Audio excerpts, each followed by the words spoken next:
上三集我哋已經講咗養老金嘅基本資料，包括收入及資產測試。今日就一齊睇下實際申請養老金嘅手續容唔容易，有啲咩文件要準備，同埋有啲咩陷阱要小心，等大家申請養老金嘅時候可以事半功倍啦。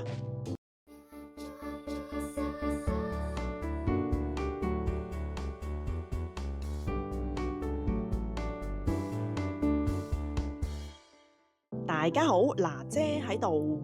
大家好，我係 Alison。喺呢一節開始之前，請大家俾個 like 支持下我哋今日嘅分享。本影片所有內容僅供一般資訊用途，並不構成個人化財務建議、法律建議或任何政府機構立場。年金資格、金額及申請結果可能因個人情況而異，請向 Services Australia 或合資格財務顧問查詢。喂，Alison啊，我哋今日咧一齊嚟同大家講下呢個養老金嘅申請手續啦。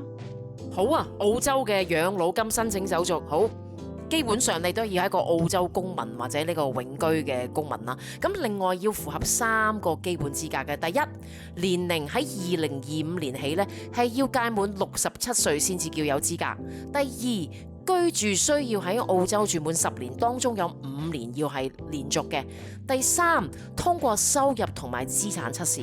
咁收入同埋資產測試嘅具體嘅門檻咧，係隨住呢個政府年度更新。咁建議你哋咧就要去睇翻呢個 Services Australia 嘅網站睇佢哋嘅更新啦。咁另外咧，你可以去呢個 Services Australia 嘅網站裏面咧，去睇下究竟你自己合唔合乎資格，就係呢個 Eligibility Checker 去做個簡單嘅預測，咁睇下自己大概係咪合資格。咁紐西蘭嘅公民又或者人道簽證嘅持有者呢，就可能有唔同嘅居住要求，咁你就要去翻佢哋嘅網站去睇翻，就係 Services Australia 啦。係，咁我哋咧就而家講點樣申請啦。咁其實申請養老金咧就有幾種申請嘅方法嘅。咁最方便咧就係首先註冊呢個 MyGov， 就去連結呢個 Centrelink 嘅帳號。咁用 MyGov 咧連結之後咧就可以喺網上面咧申請啦。申請要需要咧上傳一啲PDF 嘅文件啦，就係建議你咧早啲咧去scan 好咗就擺喺個電腦嗰度，咁就隨時咧就可以上網咧去 upload 呢啲文件嘅。咁如果你話我唔識上網喎，咁其實咧你可以去到呢個Services Australia 嘅辦事處親身咧去攞表格填又得，或者打電話132300申請都得。咁就尤其係年長嘅長者啦，咁係會有支援嘅。咩時候可以申請呢？係比較好啲呢？咁 MyGov 建議呢，合資格嘅人士呢，佢嘅年齡到咗啦，之前嘅13個星期呢，就已經可以申請啦。即係話你生日之前13個星期前，咁就大約3個月啦，咁就可以透過 Centrelink 提早申請，咁就唔使等到咧生日嗰日咧先至係遞交嘅，咁就可以早啲準備啲文件啦。咁如果有啲咩甩漏啊，咁都可以盡快去補翻啦，就唔需要等好耐咁樣啦。但係咧，亦都需要咧由 Centrelink 去根據你申報嘅資產同埋收入嚟到計算，咁就建議大家咧自行查詢或者係尋求官方嘅協助嘅。原來係咁。跟住咧講下究竟要有啲咩文件去提交啊，包括嘅身份證明啦，包括有呢一個護照、駕照同埋你嘅 Medicare 卡，跟住咧就係你嘅居住證明咯。點樣證明到你10年嘅居住嘅年滿呢？咁例如你嘅移民紙啦，同埋呢一個嘅入境記錄啦。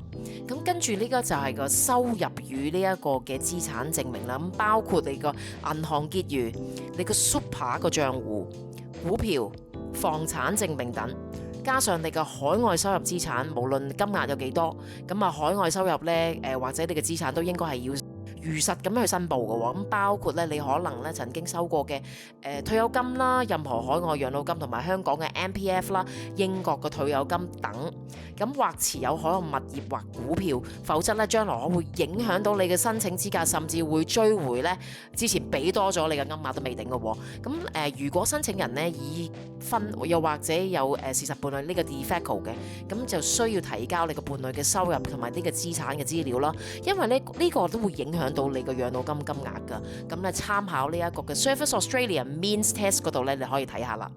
咁例如你嘅稅號、你嘅 TFN number 咧，及呢一個嘅澳洲銀行戶口嘅資料，咁你都要去 Centrelink 咧去呢一個嘅核對同埋呢一個嘅發放金額嘅。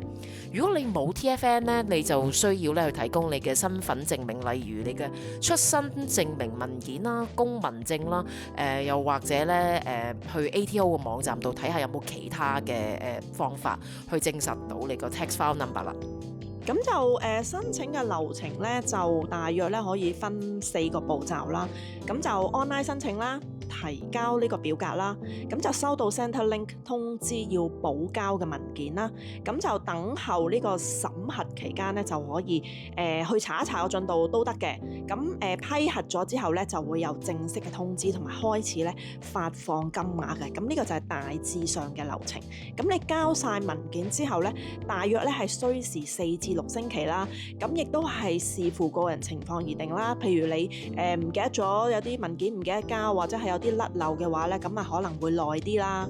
咁如果有海外資產咧，或者係額外嘅查證咧，亦都係需要咧更加長嘅時間，可能延長至3個月或者以上嘅。咁就建議你咧預留充足嘅時間。咁就所有文件咧就記得提早咧準備好啦。咁如果咧申請被拒絕嘅話咧，咁申請人咧亦都可以咧要求咧去審查翻或者係上訴嘅資料咧，亦都係要上翻官網嗰度咧去睇翻。建議咧觀眾大家咧可以定期咧去檢查翻有冇啲咩 MyGov 嘅信息啦。咁就因為 Centrelink 咧就可能會通過 MyGov 咧就會要求咧補充資料咁樣嘅喎。嗱，阿李晨，係咁就好多人話喂，申請啲嘢都好鬼死麻煩嘅喎。咁你覺得有啲乜嘢咧係會比較容易出錯咧？咁你可唔可以 share 下有啲乜嘢係可以避免咁樣咧？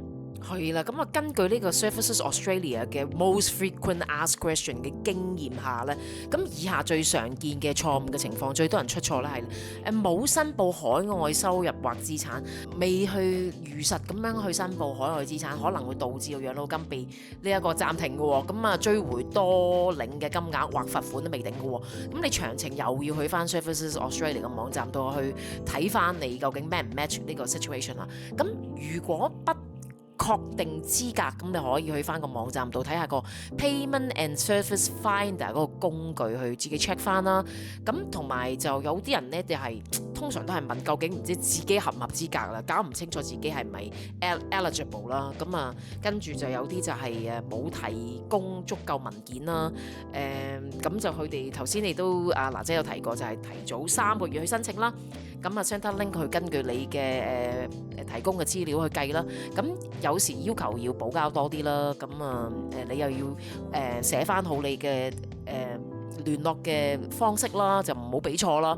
咁啊定期去翻 MyGov 嗰個查翻你嘅個賬戶啦。如果你哋真係遇到一啲好唔掂，自己搞唔掂啊，你可以揾自己個仔女幫下手做呢個 nominee 嘅幫手啦嚇。咁啊如果你又唔確實資產申報嘅細節咧，亦都可以聯絡呢個 Centrelink 或者註冊呢個財務顧問喎，例如呢個 moneysmart.gov.au 嘅 /financial advice 咁都得嘅喎。咁嗱多謝今日阿娜姐去搜索晒咁多嘅資料俾我哋。咁啊，如果你中意我哋嘅影片咧，記住咧 like and subscribe share 俾你嘅朋友仔。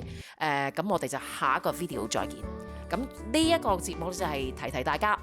澳洲養老金制度係會因政策或法律更新而去改變嘅喎，咁建議定期去查閱 Services Australia 或者 MyGov 網站，去了解最新嘅申請條件同埋呢個程序啊。